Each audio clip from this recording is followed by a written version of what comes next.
नमस्कार, स्वागत है आप सभी का भारत तरंगिणी में। आज के क्लास में हम अपने उपनिषद के टॉपिक को कवर करेंगे। अभी तक हमने अपने ऋग्वेदिक एज के आंसर राइटिंग में लगभग अपने सारे पोर्शंस को कवर कर लिया है। दो टॉपिक सिर्फ रह जाता है अब हमारा, एक उपनिषद और दूसरा साइंस एंड टेक्नोलॉजी और the scientific knowledge as reflected in the Vedas, जो कि हम अपने नेक्स्ट क्लास में कर लेंगे। आज हम उपनिषद को करेंगे। प्राइमरली इसे हमें समझना है आज के क्लास में कि किस तरह से यूपीएससी में इस टॉपिक से रिलेटेड आपसे क्वेश्चंस पूछे जा सकते हैं। अगर देखा जाए इस टॉपिक को अगर हम पढ़े तो दो ब्रॉड कैटेगरी है। एक तो सबसे पहला रहेगा जिसमें कि आपसे पूछा जाएगा, आपके क्वेश्चन का जो कमांड और जो डिमांड होगा कि आप उपनिषद के फीचर्स के बारे में बताइए, उसका क्या कंटेंट है, उसमें किस आइडिया को दिखाया गया है। एक तो ये रहेगा, और दूसरा जो इंपॉर्टेंट है वो है इसका nature significance, nature and significance. आखिर ये किस प्रकार का टेक्स्ट है, ये क्या कंटेन करता है, इससे हमें क्या मैसेज मिलता है। सिग्निफिकेंस के बारे में जब हम बात करते हैं तो प्रेजेंट टाइम में इसका क्या रिलेवेंस है, प्रेजेंट टाइम में आखिर हमें उपनिषद का हमें क्या रिलेवेंस देखने को मिलता है। क्या प्रेजेंट टाइम्स में जो भी पॉलिटिकल लेवल पर, सोशल लेवल पर, इंडिविजुअल लेवल पर जो भी घटनाएं हो रही हैं, क्या उनसे उपनिषद हमें कुछ लेसन्स देता है या नहीं देता है। ये सारी चीजों को हमें देखना है और समझना है। ठीक है, तो चलिए एक एक करके इस पार्ट को हम कवर करते हैं। आपको मैं ब्रॉडली बता देता हूं कि जब भी आपको आंसर लिखना है तो आपके आंसर में क्या कंटेंट मस्ट तरीके से रिफ्लेक्ट होना चाहिए। ठीक है, अगर सबसे पहले आपसे पूछा जाएगा इसके कैरेक्टरिस्टिक फीचर्स के बारे में,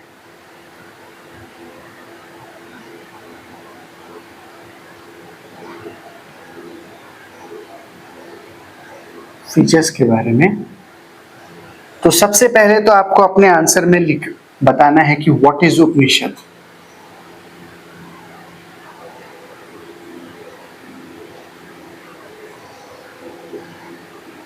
आपका सबसे पहला जो लाइन होगा, जो सबसे पहला पैराग्राफ जो होगा, जब स्टार्ट कर रहे हैं उसमें आपको बताना है कि आखिर आप उपनिषद क्या है। अब जब आपको ये बताना है कि उपनिषद क्या है, तो इसमें आपको explain the meaning of this word, meaning of this word। ठीक है, इसके ऑब्जेक्टिव क्या है, एक स्पेशलाइज्ड नॉलेज के तरफ ये रेफर करता है। वर्ड के बारे में बात करें तो सिटिंग टुगेदर या सिटिंग नियर, इन सारी चीजों को जो हमने अपने फाउंडेशन वाले क्लास में पढ़ा है, मैंने डिटेल में बताया है।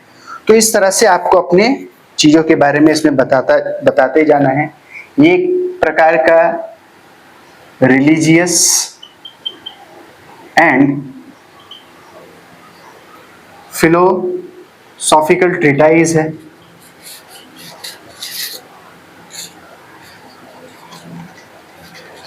तो ये सारे जो पॉइंट्स है वो आपके आंसर में in the form of sentence, एक दो लाइन या तीन चार लाइन मिलाकर आपके आंसर में ये चीजें रिफ्लेक्ट होना चाहिए। ठीक है, जब आप व्हाट इज उपनिषद को डील कर रहे हैं। ठीक है, इसके बाद सेकंड में हमने क्या देखा था कि हमने उपनिषद के क्लासिफिकेशन के बारे में पढ़ा था। जैसे कुछ उपनिषद पहले लिखे गए, कुछ लेटर में बाद में लिखे गए थे, तो एक क्लासिफिकेशन तो वो हो जाएगा। दूसरा है नंबर ऑफ उपनिषद, जैसा कि हम लोग जानते हैं कि 108 है, एक्चुअली में इससे भी बहुत ज़्यादा है, लेकिन जो इम्पोर्टेंट है वो 108 है। इन 108 में भी जो है वो 10 प्रिंसिपल उपनिषद हैं।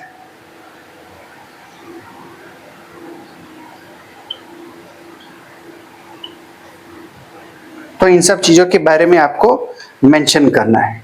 ठीक है, एक पैराग्राफ ये होगा, एक पैराग्राफ लाइन ये होगा। इस तरीके से पॉइंट वाइज आपको अपने आंसर में, जब भी आप क्वेश्चन अगर रिलेटेड है कि व्हाट इज उपनिषद, और या फिर उसके बारे में कुछ जो भी कमांड को सेंटेंस जिस तरीके से फॉर्म किया गया, मैं आपको क्वेश्चन दूंगा, बट आपको कंटेंट वाइज इस तरीके से ही फ्रेम करते हुए जाना है, इन सब चीजों के बारे में बताना है। ठीक है, इसको नोट डाउन कर लो।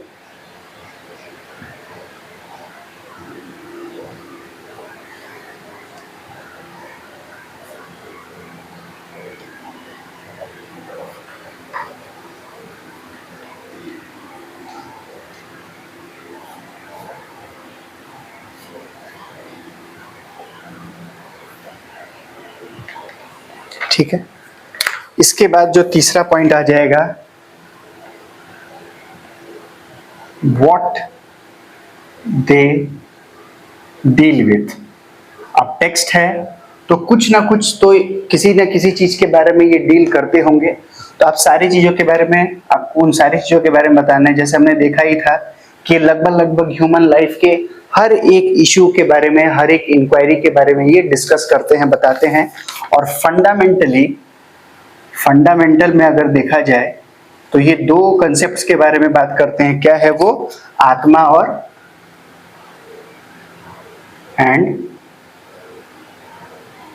ब्रह्म के कंसेप्ट के बारे में ये डिस्कस करते हैं। ठीक है, फिर idea of cycle of birth and death,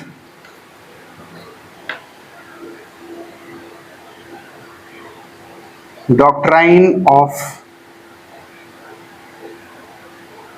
transmigration, इन सबको आपको ब्रीफली एक एक लाइन में, एक या मैक्सिमम 2 लाइन में आपको एक्सप्लेन करना है कि ये क्या है।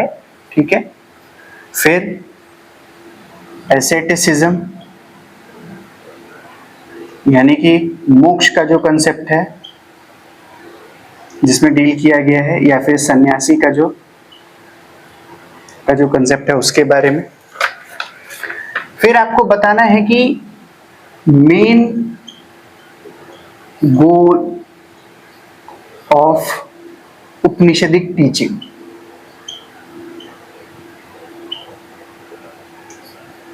इस पॉइंट को आपको इलाबोरेट करना है, सब्सटेंशिएट करना है कि आखिर इनका मेन डेवलपमेंट या मेन गोल क्या था उपनिषदिक टीचिंग का। ठीक है, तो ये 4 ब्रॉड पॉइंट्स रहेंगे, और भी पॉइंट से लिखते चलना है, इसको नोट डाउन करो। ठीक है, व्हाट दे डील विथ, इसमें ये सारे के सारे चीजों के बारे में आपको बताना है। आपको ये लिखना है कि हाँ वो सारी चीजों के बारे में, ह्यूमन लाइफ के बारे में डिस्कस करते हैं, फंडामेंटली आत्मा और ब्रह्म के बारे में। अब आत्मा को थोड़ा सा उसका एक लाइन में एक्सप्लेन किया, ब्रह्म को एक्सप्लेन किया, idea of cycle of birth and death के बारे में मेंशन किया, फिर ट्रांसमाइग्रेशन को एक्सप्लेन किया, एसेटिसिज्म की तरफ, सन्यासी के कंसेप्ट की तरफ किया, उसको एक्सप्लेन करना है। फिर main goal of Upanishadic teaching क्या है, इसको बताना है। ठीक है,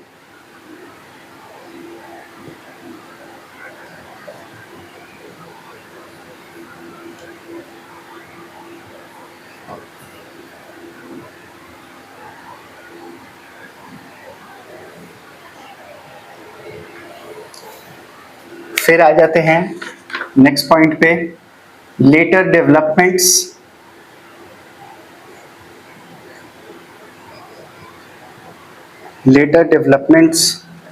इन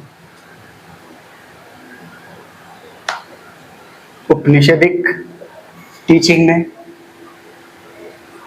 जैसा कि आप सभी, अगर आपने पढ़ा है और अगर आप लोग सब जानते हैं, तो उपनिषद को एंड ऑफ द वेदास के तौर पे भी कहा जाता है, यानी कि वेदांत के तौर पे भी नाम से जाना जाता है। ठीक है, तो एंड ऑफ द वेदास यानी कि जब पूरा का पूरा वेद का जब नॉलेज जब कल्मिनेट होता है, तो हम जिस स्टेज पर पहुंचते हैं या फिर जिस टेक्स्ट को हमें मिलता है वो होता है उपनिषद। तो इसमें आपको बताना है, वेदांत के बारे में आपको एक लाइन में डिस्कस करना है। ठीक है, फिर कैसे इसके डिफरेंट इंटरप्रिटेशंस आए, खास करके जैसे आदि शंकराचार्य थे, उनका जो अद्वैत वेदांत का जो टीचिंग था उसके बारे में आपको बताना है। ठीक है। लेटर जितने भी उपनिषद के टीचिंग में जो डेवलपमेंट होते हैं वेदांत के बारे में, शंकराचार्य के बारे में, ये सारे के सारे चीजें जो है वो आपको मेंशन करते हुए चलना है अपने आंसर में। जब आप इसके क्वेश्चन अगर कैरेक्टरिस्टिक फीचर्स उपनिषद के बारे में पूछ रहा है या उनका क्या कंटेंट है, वो किस चीज के बारे में डील करते हैं, क्या वो रिफ्लेक्ट करते हैं, ऐसा कभी भी अगर आपसे क्वेश्चन अगर आता है तो फिर आपको इन सारे पॉइंट्स को मेंशन करना है, ठीक है। और लास्टली आपको मेंशन करना है how they are different from other Vedic literatures.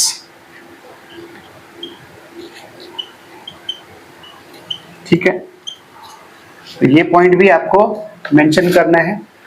जैसा कि हम लोग जानते हैं कि वैदिक लिटरेचर को जब हम डिवाइड करते हैं तो एक आ जाता है कर्म कांड, ठीक है, और एक दूसरा पोर्शन होता है ज्ञान कांड, यानी कि नॉलेज वाला पोर्शन। इसमें क्या है, ज्ञान कांड में रिचुअल्स को ज्यादा इंपॉर्टेंस दिया गया है और यहाँ पर नॉलेज के ऊपर फोकस किया गया है। उपनिषद जो है वो इस कैटेगरी में फॉल करते हैं, ज्ञान कांड के ऊपर वो ज्यादा फोकस करते हैं, ठीक है। तो ये आपको बताना है कि किस तरीके से इसमें कुछ डिफरेंसेस है। अब डिफरेंसेस में यही पॉइंट आपको मेंशन करना है कि बाकी जो टेक्स्ट, जो वैदिक जो टेक्स्ट होते हैं उनमें हमें फोकस देखने को मिलता है कि वो सिखा रहे हैं कि आप रिचुअल्स के ऊपर, सैक्रिफाइसेस परफॉर्म करने के ऊपर, और जितना बेहतर तरीके से आप सैक्रिफाइसेस को परफॉर्म करेंगे उतना आपको liberation, the world of the God की तरफ में आप पहुंच पाएंगे। वहीं उपनिषद रिचुअल्स को या सैक्रिफाइसेस को कंप्लीटली रिजेक्ट नहीं करता है, बल्कि उसको एक नया मीनिंग, एक नया डायमेंशन देने का कोशिश करता है कि सैक्रिफाइसेस तो जरूरी है, रिचुअल्स तो जरूरी है, लेकिन उससे भी ज्यादा इंपॉर्टेंट है नॉलेज। आपको जो संसार का जो लाइफ एंड साइकिल है, डेथ है, जो माया है, जो इल्यूजन्स हैं, जो आप मटेरियलिज्म में डूबे हुए हैं, आपको उन सब चीजों से बाहर निकलना है और नॉलेज की तरफ बढ़ना है। और आपका मेन गोल लाइफ का क्या है कि उस परम ब्रह्म के साथ में जाके आपके आत्मा का मिलन हो, ठीक है। तो इस तरह से इसमें ज्ञान के ऊपर, नॉलेज के ऊपर फोकस किया गया है। आगे चलकर मेडिटेशन के ऊपर भी हमें फोकस देखने को मिलता है, ठीक है। तो इसमें हमें क्या क्या पॉइंट मिलेगा, जो न्यू मीनिंग एंड शिफ्ट, इसके बारे में आपको मेंशन करना है। Focus on new knowledge,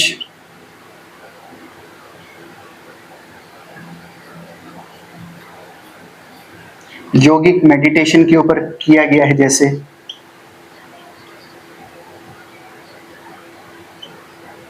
yogic meditation.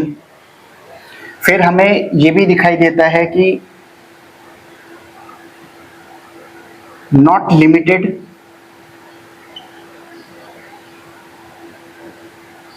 To one वर्ण, जैसे बाकी सारे जितने भी टेक्स्ट होते हैं उनको जो नॉलेज जो डिसेमिनेट करना था वो सिर्फ और सिर्फ प्रीस्टली क्लास को ही अधिकार मिला हुआ था। प्रीस्टली क्लास या फिर जो ब्राह्मण जो क्लास होते हैं उन्हें ही सिर्फ ये अथॉरिटी था कि वो इस चीज को पढ़ेंगे और इस नॉलेज को डिसेमिनेट करेंगे।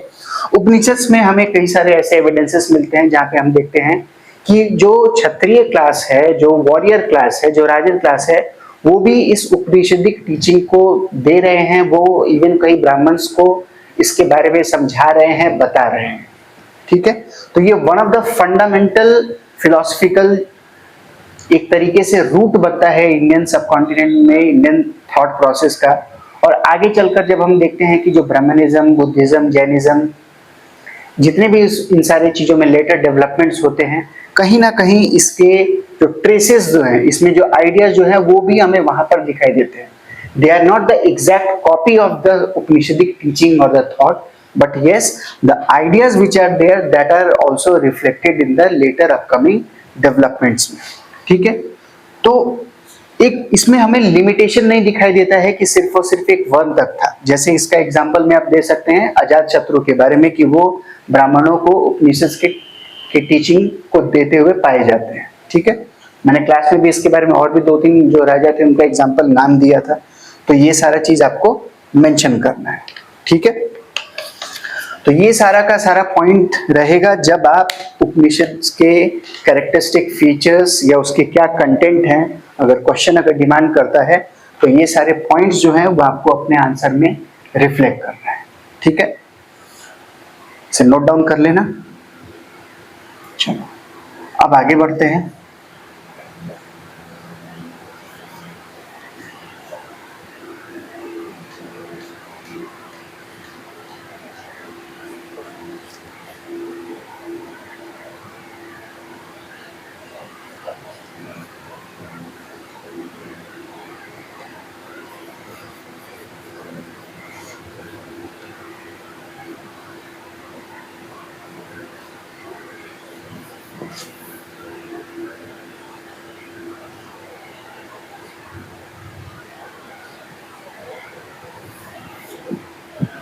अब आ जाते हैं इसके नेचर के बारे में।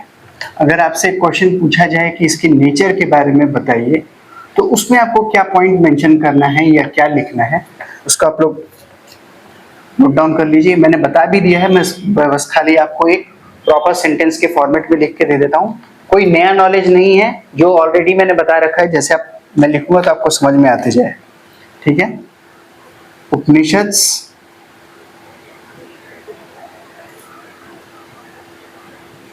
reflect the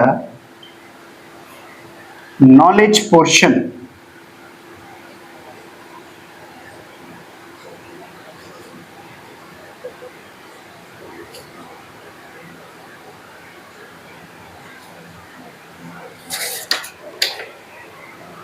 ज्ञान कांड of the Vedas.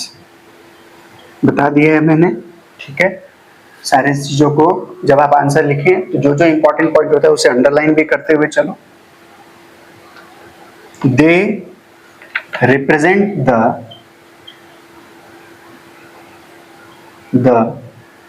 Central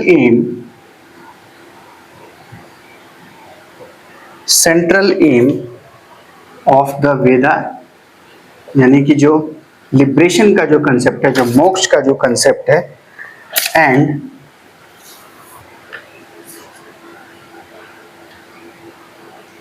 contain the highest and the ultimate goal and the ultimate goal as they deal with मोक्ष और द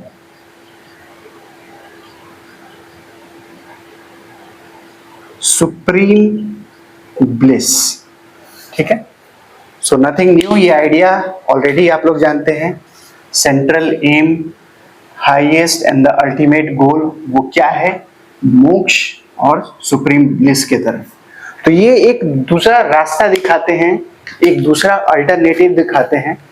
जब सोसाइटी में हमारे सामने ये क्वेश्चन उभर के आता है कि आखिर क्यों लोगों को, जब हम उपनिषद को पढ़ते हैं, कि आखिर क्यों ये लोगों को जरूरत पड़ने लगा कि वो संसार के जितनी भी चीज हैं उनसे अलग हटके उन्हें एक डिफरेंट रास्ता, एक मोक्ष की तरफ वो जाने लगे।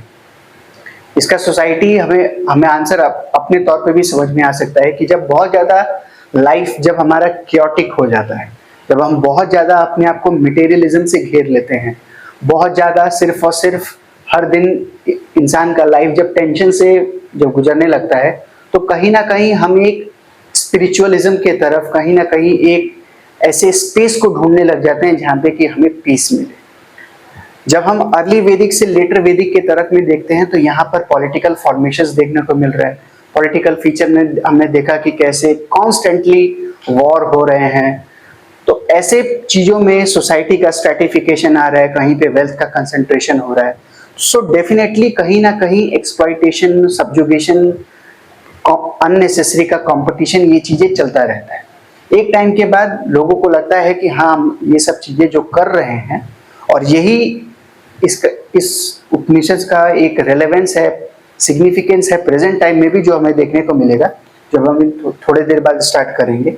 सो इसी चीज को हम पाते हैं कि ये उस टाइम पर भी हमें देखने को मिलता है कि सोसाइटी में बहुत ज्यादा अननेसेसरी का केओस है, अननेसेसरी का कंपटीशन है, लोगों एक दूसरे के प्रति हेट्रेडनेस ज्यादा हो जाता है और फाइनली एक तरह से कुछ लोग उभर के आते हैं, थॉट्स प्रक्रियाओं में उभर के आता है। नॉलेज एजुकेशन सिस्टम उस समय भी होता था, धीरे धीरे ये कल्मिनेट करता है एक फिलोसफिकल वे ऑफ लिविंग में, जहां जो कि उपनिषद रिफ्लेक्ट करता है कि आप इन सारी चीजों से हटिए और मोक्ष और सुप्रीम आइडिया के तरफ में बढ़ते हुए चलिए।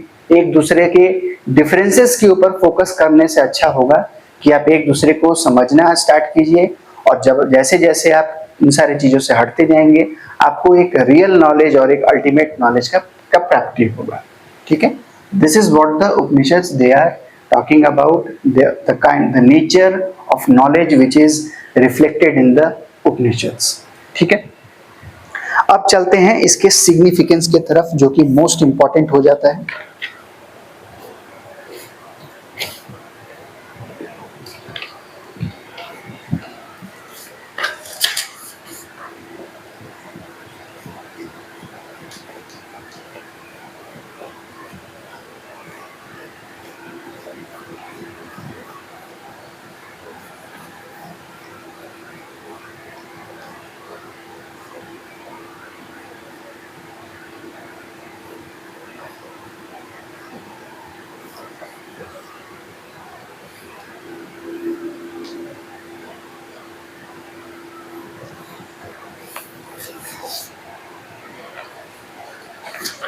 सबसे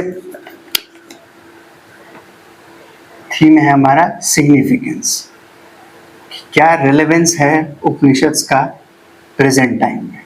ठीक है,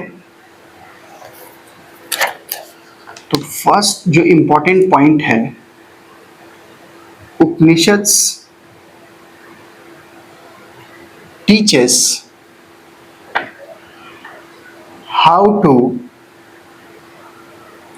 achieve harmony with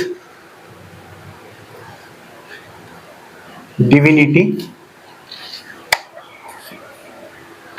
in the midst of disharmony by subduing all outward energies, all outward energies and remaining in equanimity। मतलब एक तरीके से एक हार्मोनियस लाइफ, एक हार्मोनियस लिविंग के तरफ उपनिषद जो है वो फोकस कर रहा है। ठीक है, ये हमें बार बार बताने का कोशिश कर रहा है कि किस तरीके से। सबसे पहला बात है कि जब भी हम हार्मनी के बारे में बात करते हैं तो अक्सर कई लोग कंफ्यूज हो जाते हैं। जैसे मोक्ष के बारे में अगर बात किया जा रहा है तो मोक्ष में उपनिषद हमें ये नहीं कह रहे हैं कि you run away from the world, you run away from the challenges and the tensions और the problems which are created by, which are there in your life और which you face in your day to day life.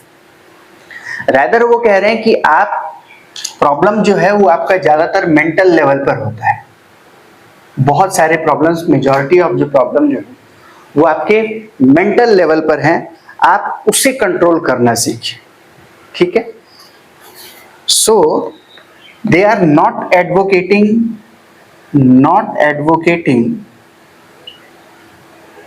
Skipping the world,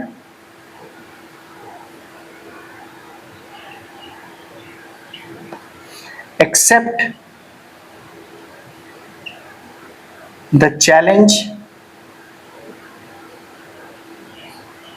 and uncertainties of life.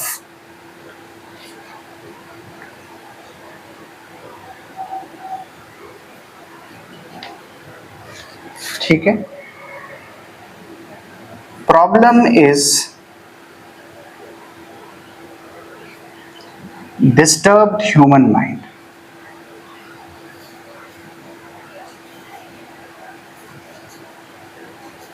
सबसे पहले तो वो problem को identify करते हैं कि आपका एक डिस्टर्ब ह्यूमन माइंड है। सपोज फॉर एग्जांपल आप एक कंपनी में काम कर रहे हैं, आप एक ऐसे इंसान हैं जो कि ऑलवेज दूसरों को देख के जेलस रहता है, अननेसेसरी का आपके माइंड में कंपटीशन रहता है, आप अननेसेसरी का एंग्शियस रहते हैं, आप अपने काम में फोकस नहीं है। आपको इस चीज से ज्यादा आपको दिक्कत होगा कि दूसरा कोई काम अच्छे से क्यों कर रहा है, और दूसरा कोई अच्छे से काम करेगा तो मेरे ऊपर भी प्रेशर पड़ जाएगा। तो आप अननेसेसरी उसको लेके जेलस होते हैं, उसका पीठ पीछे चुगली करना कोशिश करते हैं। बहुत सारे ऐसे लोग आपको लाइफ में एग्जाम्पल्स में देखने को मिल जाएंगे। तो उपनिषद बता रहे हैं कि आखिर आप ऐसा क्यों बन रहे हैं। आप फोकस कीजिए, सिर्फ और सिर्फ आप अपने काम के ऊपर फोकस कीजिए। जो भी आपको काम दिया गया आप उस काम को अपने तरीके से कीजिए। इवन यहाँ तक भी अपने पर्सनैलिटी को, अपने माइंडसेट को डेवलप कर लीजिए कि चाहे आपको सक्सेस मिले या फिर फेलियर, आप अपने काम को एंजॉय करते हैं और करते हैं। ठीक है। इस तरह से आपको जो आप अपने माइंडसेट में, एक तो पहला है कि आप दूसरे के लिए डिस्टरबेंस भी ना करें, दूसरे के लिए प्रॉब्लम भी क्रिएट ना करें, और दूसरा खुद भी अपने आप को लिमिट करें, अपने आप को कंट्रोल करें कि बहुत ज्यादा कॉम्पिटिटिव होना, बहुत ज्यादा रिजल्ट के पीछे भागने से अच्छा है कि आप अपने सेल्फ सेटिस्फैक्शन के ऊपर फोकस करें। ठीक है। डिस्टर्ब ह्यूमन माइंड नहीं बनना है। ठीक है। Perform your duty, perform your duty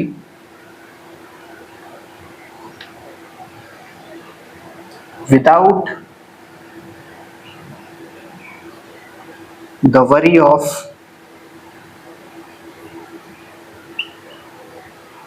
success and failure।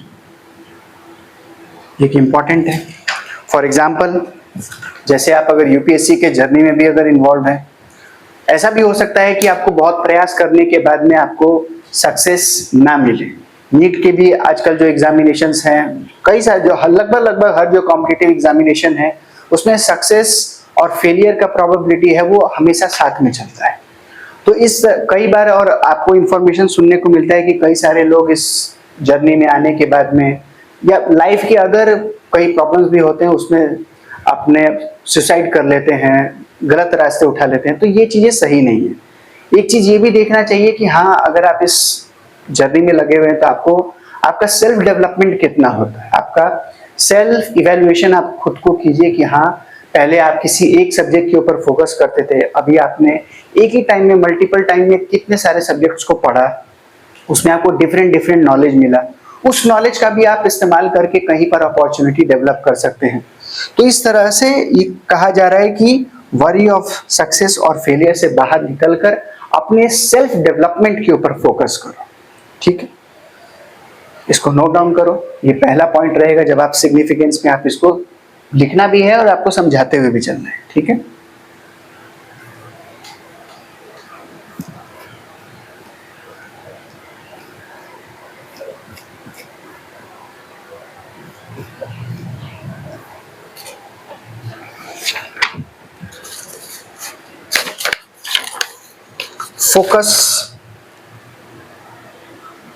Focus on self discipline, meditation,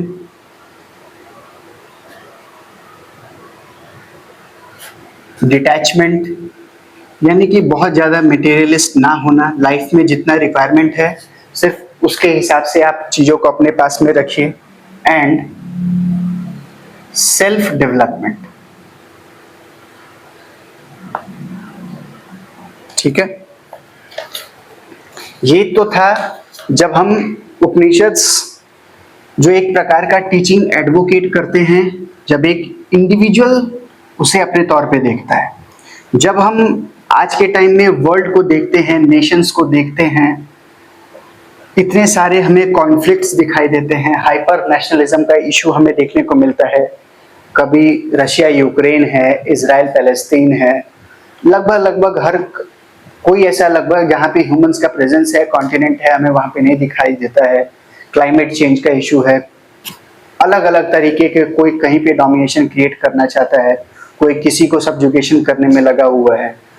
so present time में हमें क्या देखने को मिलता है? In present time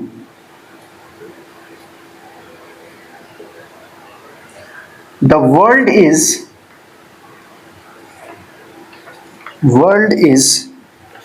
closure physically. आज हम साइंस एंड टेक्नोलॉजी और कम्युनिकेशन के डेवलपमेंट से हम फिजिकली तो एक दूसरे के साथ क्लोजर हो चुके हैं, बट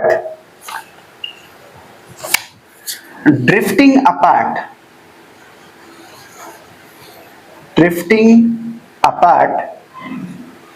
mentally and emotionally,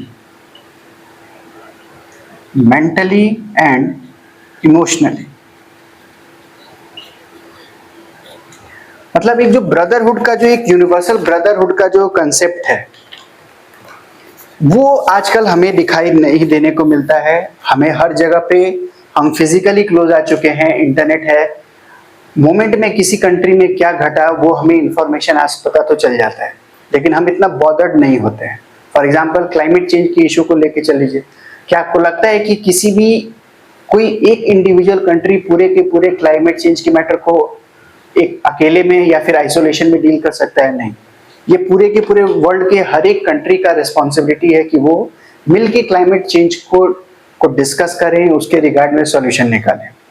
अब कभी सुनने को मिलता है अमेरिका ने इस फाइनेंस मैकेनिज्म से अपने आप को बाहर कर दिया, कोई कंट्री कह रहा है कि हम इसमें साथ नहीं देंगे, कोई कुछ अगर अच्छा करना भी चाहता है तो उसको फाइनेंस नहीं प्रोवाइड करेंगे, उसमें टांग अड़ाएंगे। तो इस तरह से कई सारे हमें चीजें देखने को मिलता है। हर जगह पे हाइपर नेशनलिज्म आजकल हमें देखने को मिल रहा है, दूसरे को बर्बाद करके, दूसरे को सबजुगेट करके आपको लगता है कि हम ज्यादा नेशनलिस्ट कहलाएंगे, और अगर हम सेल्फ डेवलपमेंट के ऊपर अगर फोकस नहीं करते हैं तो हमारा नेशनलिज्म पूरा नहीं होगा। कुछ राष्ट्र भले ही अच्छा रास्ता भी अगर अपनाना चाहते हैं तो ना चाहते हुए भी दूसरों की वजह से उन्हें अपना एक रास्ता जो है वो बदलना पड़ता है। ठीक है, हम बिलीव करने लगे हैं वी आर डिफरेंट। हमारे कल्चरल डिफरेंसेस, हमारे रहन सहन के तौर तरीका, हमारा पैटर्न, इसको हाईलाइट करके कुछ लोगों के एजेंडा और कुछ लोगों के प्रॉफिट मेकिंग बिजनेस के कारण से हम इतने ज्यादा हो चुके हैं कि हर जगह पर हम कंपटीशन में ही लगे रहते हैं। अननेसेसरी का कंपटीशन हेट्रेड जनरेट करता है, और जब हेट्रेड जब एक लेवल पे जाता है तो एक्सप्लॉइटेशन स्टार्ट होता है।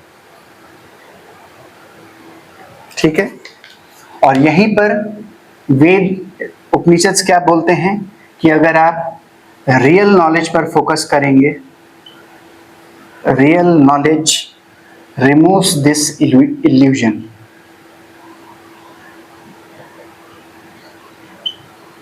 यानी कि जो माया का जो कंसेप्ट जो था, जो हमने पढ़ा था, इग्नोरेंस, तो यही है। आप अननेसेसरी के कंपटीशन में, अननेसेसरी के हेट्रेडनेस में, एक्सप्लॉइटेशन में अपने आप को डिफरेंट मानकर जो एक्शंस लेते हैं, जो एक्टिविटी परफॉर्म करते हैं, उसे एक तरीके से इल्यूजन के तौर पे देखा।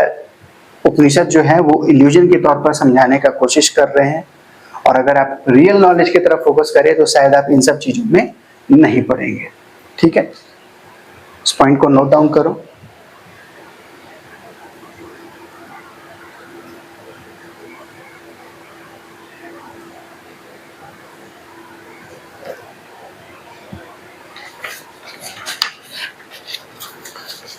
तो सॉल्यूशन में क्या दे रहे हैं? अपने एक फिलॉसफिकल तरीके से उपनिषद जो है वो वर्ल्ड को क्या एक मैसेज देता है? Modern society requires not only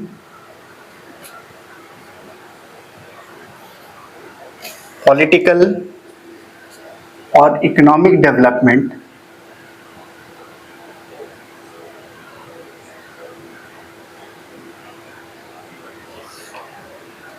but also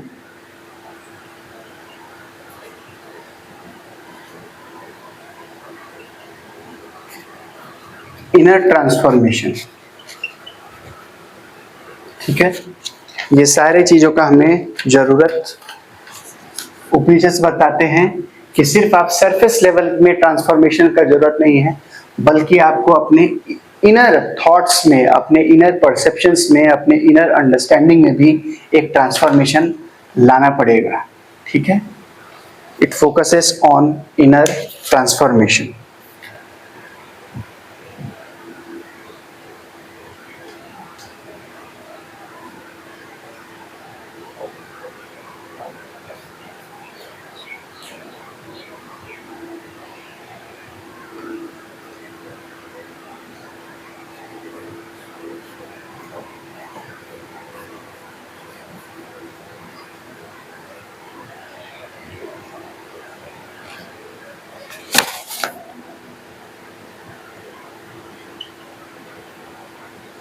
Upanishadic vision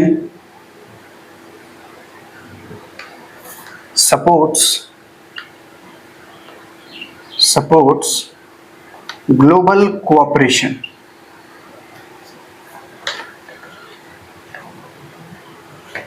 global cooperation, for example इसमें क्या दिया जा सकता है? Climate change cannot be solved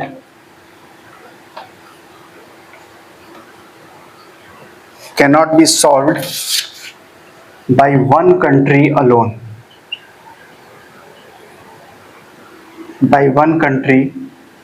alone. ठीक है, तो इस तरह से हमें इसका सिग्निफिकेंस देखने को मिलता है. इसे नोट डाउन कर लो. अगर एक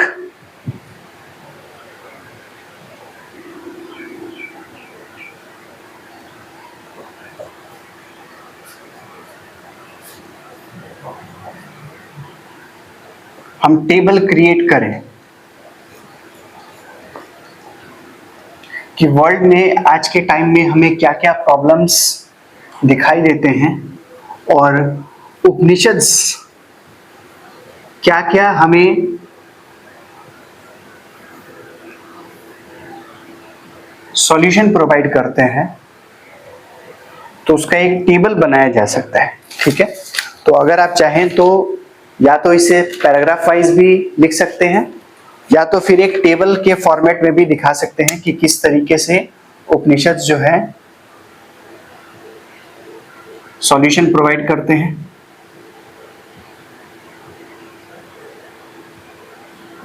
कंटेम्पररी प्रॉब्लम्स और बदले में है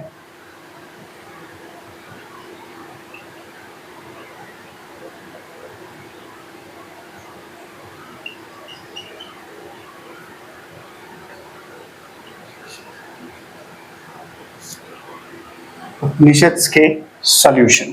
ठीक है, सबसे पहला तो है मेंटल स्ट्रेस. लगभग हर किसी के लिए, हर किसी के पास में है डिफरेंट रीजंस. तो यहाँ पर सेल्फ नॉलेज, मेडिटेशन,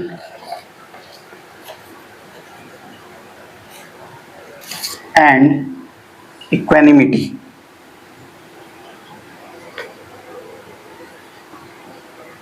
ठीक है, दूसरा है कंज्यूमरिज्म, बहुत ज्यादा मटेरियलिस्ट होना. तो डिटैचमेंट एंड मॉडरेशन, एक सस्टेनेबल लिविंग के तरफ जीना. हमें रिलीजियस इंटॉलरेंस मिलता है.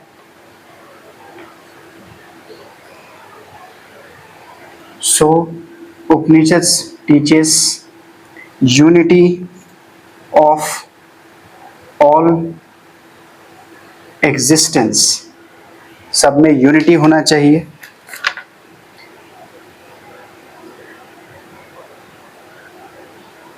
Environmental degradation,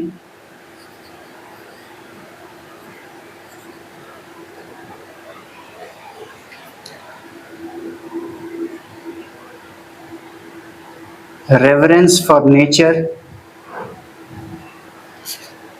as sacred। ठीक है, ये सारे पॉइंट्स हैं, इसको नोट डाउन करो।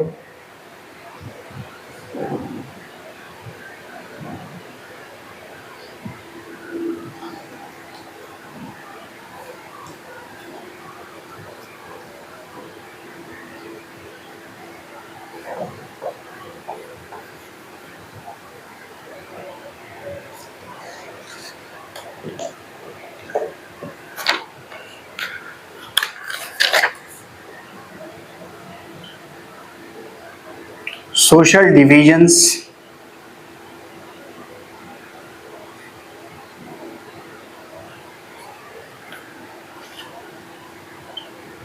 यूनिवर्सल ब्रदरहुड, सिस्टरहुड भी लिखा जा सकता है, ब्रदरहुड। ठीक है,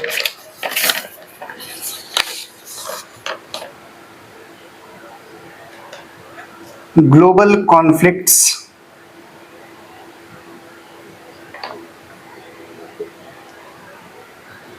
compassion,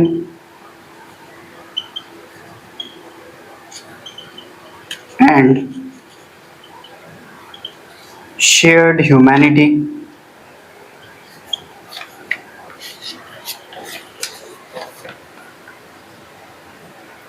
identity based violence, यहां पर आ जाएगा।